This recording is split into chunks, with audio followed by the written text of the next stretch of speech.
नमस्कार, हर खबर हरियाणा में आपका स्वागत है। मैं हूं आपके साथ भावना त्रिपाठी। रुक करेंगे प्रदेश की तमाम बड़ी खबरों की ओर। चुनाव को लेकर बीजेपी पूरी तरह से एक्टिव मोड में नजर आ रही है। बीजेपी की तरफ से प्रदेश भर में लगातार मारा Haryana, non stop Haryana Jan Ashirwad rally का आयोजन किया जा रहा है, जिसमें खुद प्रदेश के मुखिया नायब सिंह सैनी ने प्रचार की कमान संभाली हुई है।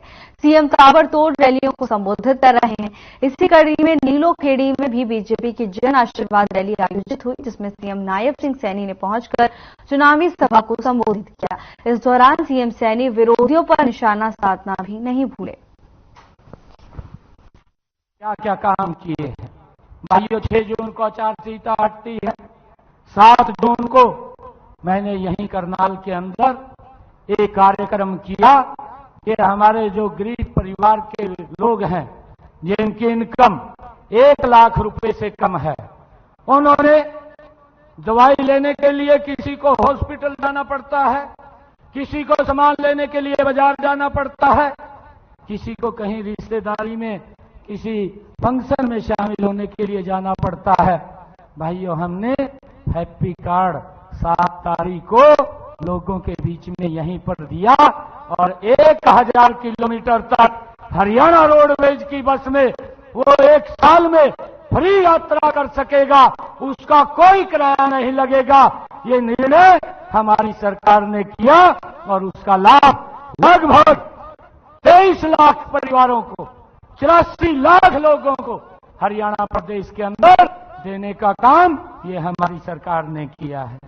भाइयों, 8 तारीख को हमने ये निर्णय किया कि हरियाणा प्रदेश के अंदर बिना पर्ची, बिना खर्ची के 50,000 युवाओं को और सरकारी नौकरी देने का मैंने घोषणा की और मैंने कहा कि हम 50,000 और युवाओं को सरकारी नौकरी देंगे। भाइयों, मैंने 9 तारीख को जो एक और निर्णय किया, ये भी बड़ा निर्णय था कि हमारे हरियाणा प्रदेश के अंदर जो एससी और बीसी समाज की धर्मशालाएं थी हरियाणा प्रदेश के अंदर, उनको मैंने पंचकुला के अंदर एकत्र किया और उन सब के जो प्रमुख लोग थे उन सबको बुला करके एक समय के अंदर उनके बीच में बैठ करके 118 करोड़ रुपया उनके नवीनीकरण के लिए जारी करने का काम ये हमारी सरकार ने किया है। भाइयों, 10 जून को जो भूपेंद्र सिंह हुड्डा भाइयों 100-100 गज के प्लाट दे करके चला गया था, ना कागज थे ना कब्जा था, लोग घूम रहे थे। मैंने 10 जून को ये निर्णय किया, सोनीपत के अंदर बड़ा कार्यक्रम किया और बड़े कार्यक्रम के अंदर पूरे हरियाणा प्रदेश के अलग अलग जिलों में हमारे सभी मंत्रीगण उस कार्यक्रम के अंदर बीच में रहे और 20,000 ऐसे लोगों को चिन्हित किया और चिन्हित करके हरियाणा विधानसभा चुनाव को लेकर बीजेपी का दिल्ली से चंडीगढ़ तक मंथन का दौर जारी है। मुख्यमंत्री नायब सैनी के चंडीगढ़ आवास पर बीजेपी की अहम बैठक हुई। बीजेपी प्रदेश अध्यक्ष मोहन लाल बड़ौली की मौजूदगी में बैठक जारी। इसके अलावा संगठन मंत्री फणींद्र नाथ शर्मा, प्रदेश महामंत्री कृषि बेदी, सुरेंद्र पूनिया और अर्चना गुप्ता बैठक में मौजूद हैं।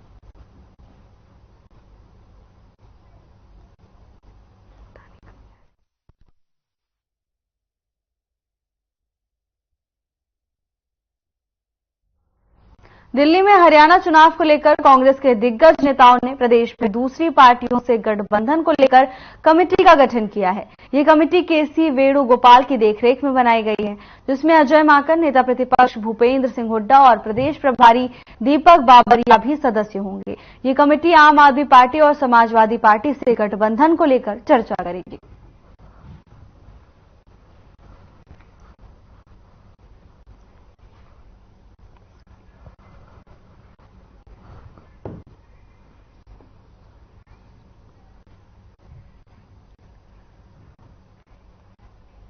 राज्यसभा सांसद किरण चौधरी ने अपने जनसंपर्क अभियान के दूसरे दिन गांव रिवासा, डाढ़ी रिवासा, धारण, दुल्हेड़ी, चनाना सहित करीबन आधा दर्जन गांवों में अपना जनसंपर्क अभियान चलाया।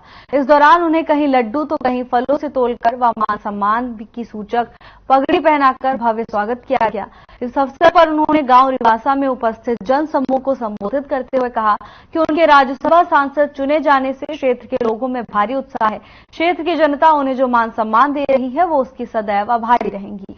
लोगों का आह्वान किया कि आने वाले चुनाव में तोशाम क्षेत्र से श्रुति चुनाव लड़ेगी, उसे भी क्षेत्र की जनता भारी बहुमत से विजय बनाएगी। क्षेत्र की जनता श्रुति से बेहद लगाव रखती है।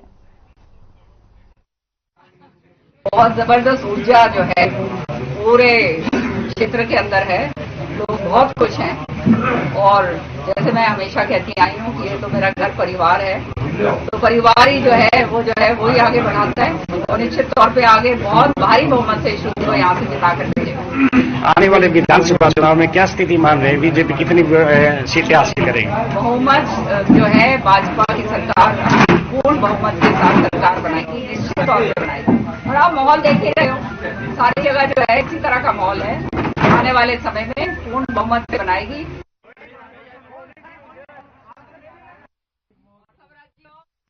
बीजेपी नेता जवाहर यादव ने सोशल मीडिया पर पोस्ट किया है जिसमें उन्होंने कहा कि वो चुनाव नहीं लड़ रहे हैं।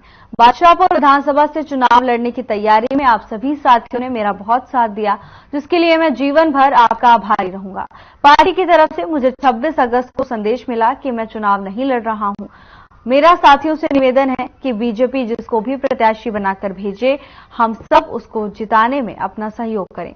इसके साथ ही उन्होंने सरदारी माता बहनों मित्रों खासकर दलित बहन भाई और पार्टी कार्यकर्ताओं का विशेष आभार जताया।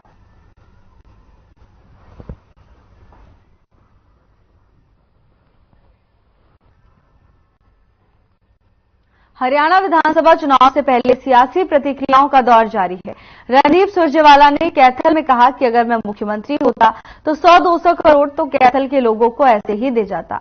रणदीप सुरजेवाला ने कहा कि इस शहर में मेरे और आपके बच्चों को रहना है, इस शहर को मैंने और आपने मिलकर चलाना है। मैं आपसे ये कहने आया हूं कि हर घर में एक पुराना मिस्त्री होता है, मैं इस शहर का पुराना मिस्त्री हूं।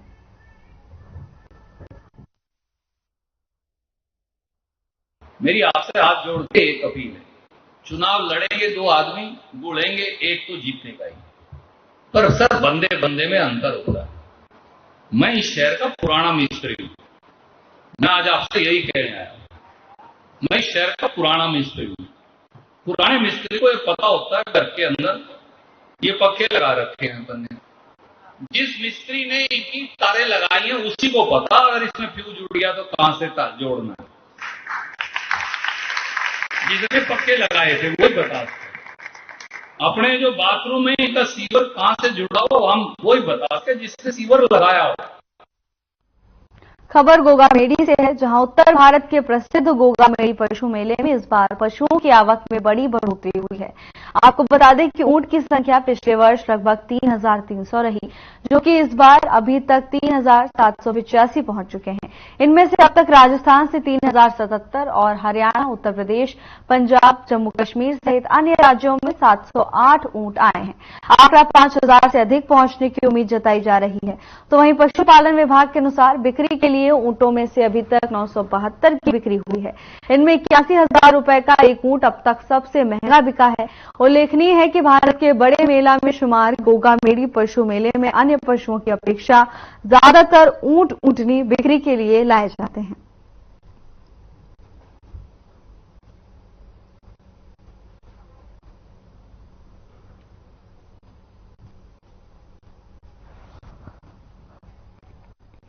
पूंडरी में झमाझम बारिश हुई, जिससे लोगों को गर्मी से राहत मिली, लेकिन सब्जी उत्पादन पर इसका असर पड़ सकता है। तो वहीं मौसम विभाग की माने तो अभी 2 दिन और बारिश होने की संभावना जताई गई है।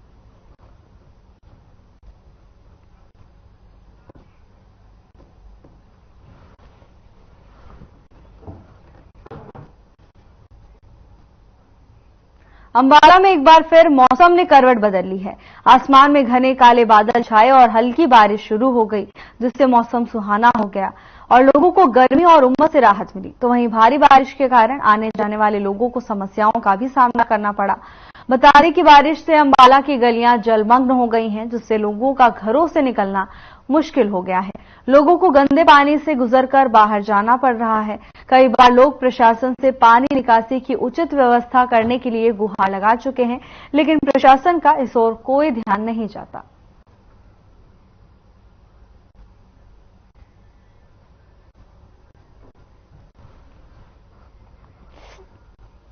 जिला निर्वाचन अधिकारी एवं उपायुक्त सुशील सारवान ने बताया कि भारत निर्वाचन आयोग की ओर से हरियाणा विधानसभा चुनाव के शेड्यूल में बदलाव करने के चलते 5 सितंबर से नामांकन प्रक्रिया शुरू होगी। वहीं अब 1 अक्टूबर की बजाय 5 अक्टूबर 2024 को मतदान होगा और 8 अक्टूबर को मतगणना होगी। पुलिस प्रशासन की तरफ से 810 बूथों पर पर्याप्त मात्रा में पुलिस अधिकारियों व कर्मचारियों की नियुक्ति की जाएगी। विधानसभा आम चुनाव 2024 को शांतिपूर्ण ढंग से संपन्न करवाने के लिए जिला प्रशासन की तरफ से पूरे जिले में 67 सेक्टर अधिकारी नियुक्त किए गए हैं। इसके अलावा 24 zonal magistrate, 24 flying squad team, 24 static surveillance team और 4 वीडियो सर्विलांस टीम नियुक्त की गई है।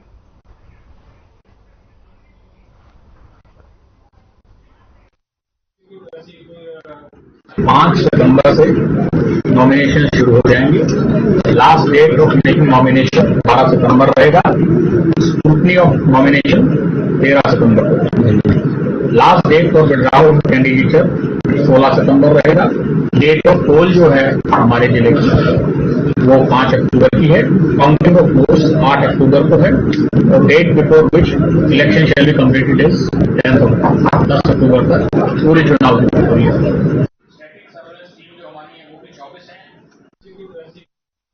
कुरुक्षेत्र जिले में विधानसभा चुनाव को लेकर प्रशासन ने कमर कस ली है। जिले की 4 विधानसभाओं के 7,70,356 मतदाता अपने मत का प्रयोग करेंगे। 2 दर्जन उड़नदस्ते और 4 वीडियो सर्विलांस टीमें गतिविधियों पर नजर रखेंगे। कुरुक्षेत्र जिले में चारों विधानसभा क्षेत्र थानेसर, पिहोवा, लाडवा, शाहबाद में चुनाव को लेकर प्रशासन पूरी तैयारियां कर रहा है। उपायुक्त सुशील सारवान के अनुसार 2 दर्जन उड़नदस्ते और 4 वीडियो सर्विलांस टीमें भी लगेंगी। 5 सितंबर से नॉमिनेशन शुरू हो जाएंगे। Last date of making nomination 12 सितंबर रहेगा। स्क्रूटनी ऑफ नॉमिनेशन 13 सितंबर को होगी। Last date for withdrawal of candidature 16 सितंबर रहेगा। डेट ऑफ पोल जो है हमारे जिले की वो 5 अक्टूबर की है। काउंटिंग ऑफ वोट्स 8 अक्टूबर को है और date before which election shall be completed is 10 October. 10 अक्टूबर तक पूरी चुनाव की प्रक्रिया।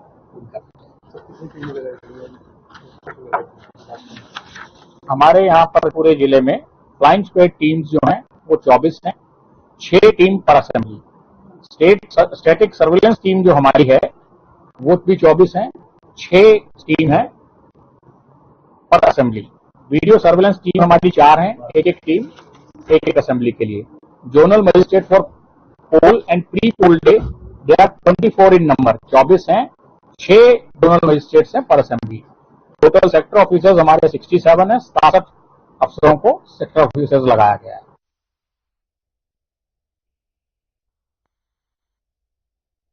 विधानसभा चुनावों के मद्देनजर झज्जर पुलिस ने सुरक्षा व्यवस्था मजबूत कर दी है। जिले भर में नाके लगाए गए हैं। बहादुरगढ़ में भी अलग अलग लोकेशन पर 17 नाके लगाए गए हैं। पुलिस नाकों पर हरियाणा पुलिस के जवानों के साथ सीआरपीएफ और आईआरबी के जवान भी तैनात किए गए हैं। डीसीपी मयंक मिश्रा ने बताया कि बहादुरगढ़ क्षेत्र में सुरक्षा व्यवस्था के लिए 3 कंपनियां पहुंच गई हैं और निर्धारित बूथों पर सुरक्षा के लिए तैयारियां कर ली गई हैं। वहीं सुरक्षा जांच के दौरान भारी मात्रा में शराब भी बरामद की गई है। उन्होंने लाइसेंसी हथियार धारकों से हथियार जमा करवाने को भी कहा है।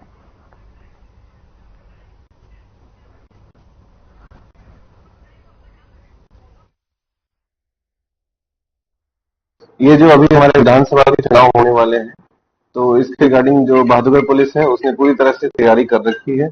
इस चुनाव को शांतिपूर्ण ढंग से कराने के लिए हमने जिले में 17 नाके लगाए हुए हैं।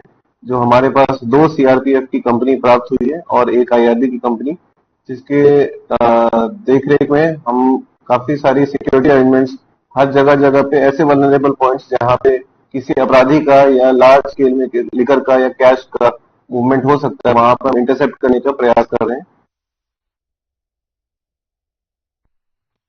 प्रवासी श्रमिक की पीट कर हत्या करने का मामला सामने आया है। दरअसल पूरा मामला चरखी दादरी से है, जहां पर पुलिस ने 9वें आरोपी को काबू कर लिया है। वहीं 1 दिन का रिमांड हासिल की गई है। पुलिस को दिए बयान में पश्चिम बंगाल के साउथ 24 परगाना जिला निवासी सुजाउद्दीन सरदार ने बताया कि रिश्तेदार बाड़ला में हुई जूही रोड पर झुग्गी झोपड़ी बनाकर रहते थे। शिकायतकर्ता ने बताया कि कुछ लड़के ने साबिर मलिक को कबाड़ देने के बहाने बस स्टैंड की तरफ बुला लिया।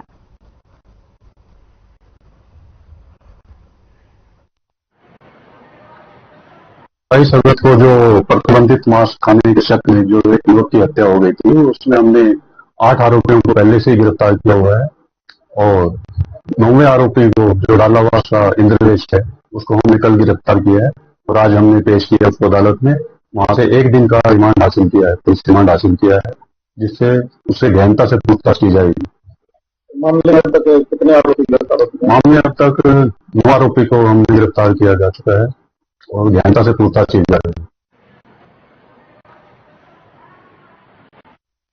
फरीदाबाद सेक्टर 12 स्थित छठी मंजिल से कूदकर एक 50 साल के व्यक्ति ने आत्महत्या कर ली। शख्स ने वकीलों के चैम्बर की 4थी मंजिल से छलांग लगा दी, जिससे मौके पर ही व्यक्ति की मौत हो गई। फिलहाल पुलिस पूरे मामले की जांच में जुटी हुई है।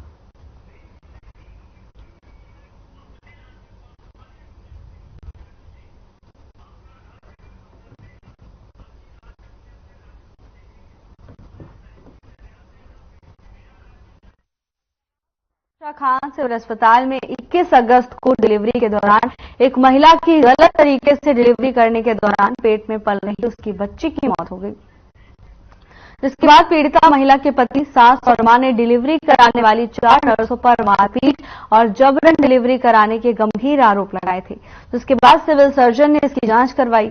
अब इस पूरे केस में 3 एनएचएम की स्टाफ नर्स दोषी पाई गई हैं। इसको लेकर फरीदाबाद के civil surgeon doctor Ashok Kumar ने जानकारी देते हुए बताया कि इस पूरे मामले में 3 स्टाफ नर्स दोषी हैं, जिनके खिलाफ नियमानुसार कार्रवाई की जाएगी, जिसके लिए अब इन्हें टर्मिनेट या सस्पेंड किया जाएगा। इसमें अभी कल ही जो जांच कमेटी की है रिपोर्ट सबमिट हुई है और उसमें 3 जो नर्सिंग अफसर्स थे वहां पर उनको इस काम में दोषी पाया गया है। तो उन्होंने अगर जो बच्चा उलझ गया था प्रसव के दौरान उसकी सूचना उन्होंने वहां पर जो लेडी डॉक्टर थी या सीनियर गायनेकोलॉजिस्ट उनको नहीं दी और जिसकी वजह से बच्चे की डेथ हुई है, तो उसको गंभीर दोषी समझते हुए इस पर उनको एक्शन की लेने के लिए 5 कॉन्टेक्ट कर दिया। लड़की हुई थी उसके बड़े ऑपरेशन से हुआ। हाँ, मैडम ने मारा था। हाँ, सामने मतलब जो एक मार्क्स है ये पहचान हुई है, 4 है उसमें, उनको मारा मेरे को। हाँ हाँ, पेट में मारा, पेट में नक्सली थी मेरी, गाल पे टप्पड़ मारे थे, गोटा करके खींचा था, फिर मैं नीचे आके गिर गई बेड पे, जबकि तो गिर गई थी, फिर मैं फिर पड़ा दिया, फिर कैसे लिया हमने।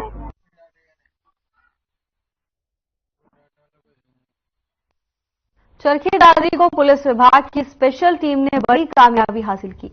बता दें कि दूध के कंटेनर में चूरा पोस्ट और डोडा पोस्ट की तस्करी की जा रही थी, जिस पर कार्रवाई करते हुए पुलिस ने तस्करों को गिरफ्तार कर लिया है। इसकी जानकारी बाढ़रा के डीएसपी भारत भूषण ने प्रेस कॉन्फ्रेंस करके दी है। उन्होंने बताया कि दादरी समसपुर बाईपास पर एक दूध के कंटेनर से चेकिंग के दौरान चूरा पोस्ट और डोडा पोस्ट पकड़ा गया। डीएसपी भारत भूषण ने बताया कि विधानसभा चुनाव को देखते हुए पुलिस विभाग ने नशे की तस्करी को रोकने के लिए स्पेशल टीमें गठित कर रखी हैं और किसी भी सूरत में नशा तस्करों को बख्शा नहीं जाएगा।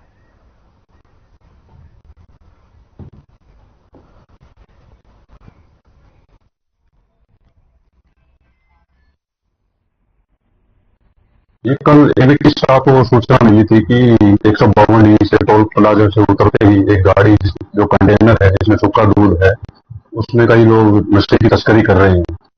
तो एबीटी स्टाफ ने उसको कंटेनर को छापा मारा कंटेनर पर, तो उसमें 2 व्यक्ति मिले और कंटेनर के कैबिन से 10 किलो डोडा पोस्ट और 31 किलो चूरा पोस्ट बरामद किया गया है। हमने केस रजिस्टर कर दिया है और दोनों आरोपियों को अरेस्ट करके उसका पुलिस रिमांड हासिल किया जाता है और जनता से पूछताछ की जा रही है।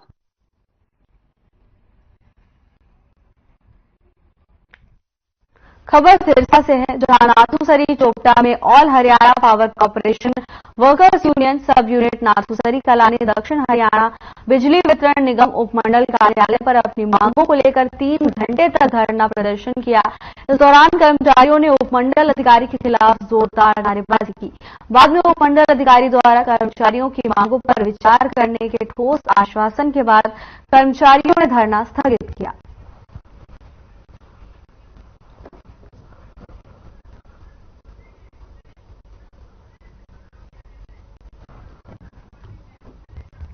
फरीदाबाद में बुखार और डेंगू के मामले लगातार बढ़ते जा रहे हैं। डेंगू के संदिग्ध मामले भी रोजाना सामने आ रहे हैं। 2 दिन में डेंगू के 17 संदिग्ध मामले सामने आए हैं। अब तक जिले में डेंगू के 347 संदिग्ध मामले सामने आ चुके हैं।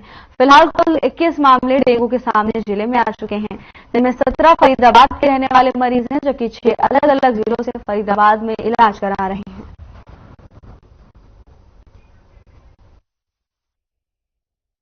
जिला फरीदाबाद में हमारे पास 11 केस अभी मलेरिया के हैं और 18 केस हमारे पास डेंगू के हैं और ये स्थिति नियंत्रण में है। ऐसा कोई गंभीर पेशेंट नहीं है, जो है उनको जो नियमानुसार उन पर कार्रवाई की जाएगी। 18 टोटल आए हैं, तो नए कितने आए हैं? ये अभी तक के जितने हैं वो 28 साल के नए ही हैं जी। रोकथाम की अगर बात करते हैं तो क्या कुछ रोकथाम के लिए इसमें हमारी रैपिड एक्शन टीम बनी हुई है, जो जहाँ भी केस रिपोर्ट होता है उसके आसपास के घरों को सर्वे करते हैं और रूटीन में भी वो विजिट करते हैं। जहाँ भी हमारे पास जो लार्वा के जो सोर्स होते हैं उनको डिस्ट्रॉय करते हैं। अगर कहीं बार बार कोई कमी मिल रही तो उनको नोटिस भी देते हैं।